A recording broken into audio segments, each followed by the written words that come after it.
Rahul Srivastav is back with us. Rahul, over to you. Preeti, what we are told by our sources who were inside the meeting, that after the break, it seemed that when the farm union decided that they are going to take a break, at that time there were hectic parleys between the farm union leaders who were inside and those who were outside.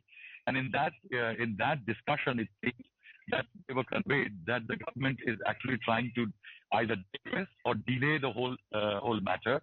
The signal was sent out that it seems that the government is not interested in discussing the key demands of the farmers, but is taking up issues which are not the main demands of the farmers.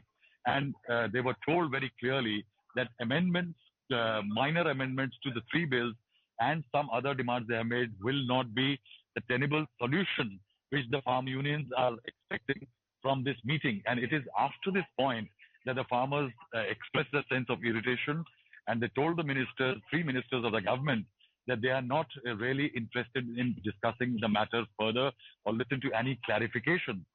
That is the moment when it seems that the talks broke down, and in that few of the farm union leaders scribbled yes and no on blank pieces of paper and held it up and said that we are not going to speak.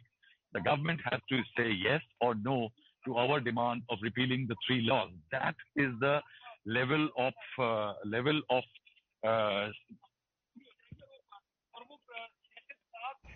Preeti, that's the level of sticking to the stands that the farmers have displayed in the meeting. And after that, the government was left with very little option but to ask the farmers that can there be another round of discussion, and they will go back to the Prime Minister and the senior leaders and they will revert. It seems that now, Preeti, as you have been saying, that 9th is going to be a very critical day, because now the farm leaders have a clear picture of what the government has offered as far as the amendments and others are concerned. It means that the government is not interested in taking up their key demand. It is only interested in the amendments and minor changes to the existing bills. That means on the 9th, the farmers will like a clear yes or no. If there is no clarity, I think that will eventually mean that the talks will break down and the farmers will be taking their own course.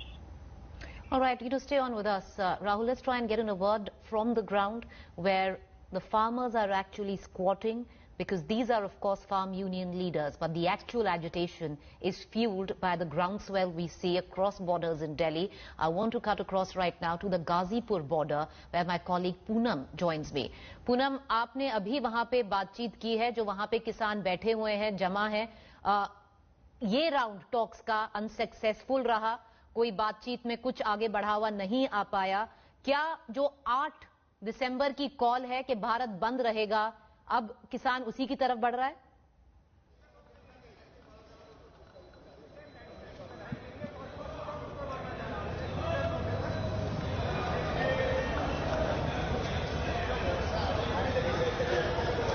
Poonam, आपको मेरी आवाज आ रही है? जी जी जी पूनम, सीधे आपको जी कराती हूँ किसानों से कि अब जो वार्ता है वो 9 तारीख के लिए फिर दोबारा शिफ्ट कर दी गई है. कितना उनको भरोसा है कि 9 तारीख को कोई फैसला हो सकता है? 9 तारीख को फैसला होने की पूरी उम्मीद है. हम यहाँ डटे रहेंगे और हम तो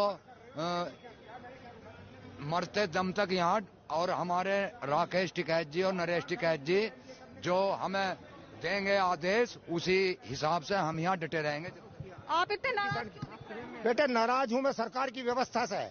1947 से लगा के आज तक जितनी भी सरकारें रही हैं, किसी भी पार्टी की सरकार रही हो, तमाम पार्टी की सरकार, चाहे इंदिरा गांधी की सरकार रही है, चाहे लाल बहादुर शास्त्री जी की सरकार रही है, चाहे जवाहरलाल नेहरू की रही है, चाहे मोरारजी देसाई की, जितनी सरकार रही है, तमाम सरकारों ने किसानों को बर्बाद करने का काम किया है.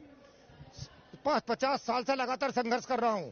इमरजेंसी में भी मेरी गिरफ्तारियां हुई है. 2 साल जिला बदल रहा हूं, ना मैं जेल में भेजा, छोड़ के तक. कितना भरोसा है आपको कि 9 तारीख को कोई फैसला आपके पक्ष में हो पाएगा, किसानों के पक्ष में हो पाएगा? किसान के पक्ष में तो आज तक कोई नहीं कर पाया. लड़ाई लड़ेंगे, लड़ते रहेंगे, सारे जीवन लड़ते रहेंगे.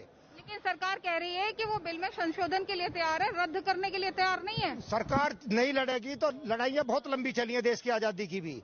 हम जब तक हमारे राष्ट्रीय अध्यक्ष जाके नरेश टिकैत नहीं होगा, हम यहाँ इस जगह को नहीं छोड़ेंगे. भूख के मर रहे हैं, कर्जा हमारा 60 साल से नहीं उतरा किसान का। और आपको कोई किसान ऐसा मिल जा जिसके घर में पिछले 70 सालों से बाप के मरने के बाद में पैसा बटा हो, कर्जा ना बटा हो, तो मुझे लाके बता देना। हरिंदर है मेरा नाम है, ज्यादातर टीवी चैनलों पे मेरे मोबाइल नंबर है। तो कहीं न कहीं अब ये बताइए, अब लग रहा है आपको गुस्सा कुछ आ रहा है कि 9 तारीख अब अगली तारीख मिल गई है? अब तारीख पर तारीख दे रहे हैं, गुस्सा तो है ही। हम तो बिल्कुल बेकार हो रही है, घर काम छूटा पड़ा है। हमारे उत्तर प्रदेश में जो है इस समय गेहूं की बुआई और गन्ने की कटाई चली, सारा काम छूटा पड़ा। आप क्या कहेंगे? मैं कहना चाह रहा हूँ, ये जो तारीख पे तारीख धरने चाह रहे हैं ना, ये हमारा पेट काटना काम कर रहे हैं। और हमारा कहने का मतलब ये है कि हम सर कटा सकते हैं, हम सर कटा सकते हैं, झुका सकते नहीं। ये तारीख पे तारीख धर के देख लो, जितनी हमारी जिंदगी है ना, हम जिंदगी यहीं गंवा देंगे। तो आपने तेवर देखे ये किसानों के, जिन्होंने साफ कर दिया है कि 9 तारीख की जो वार्ता है वो सरकार के साथ वो करने को तो तैयार है, लेकिन झुकने को तैयार नहीं है। और बिल जो है वो रद्द किए बिना वो यहाँ से दिल्ली से नहीं हटेंगे। उन्होंने अल्टीमेटम सरकार को दे दिया है।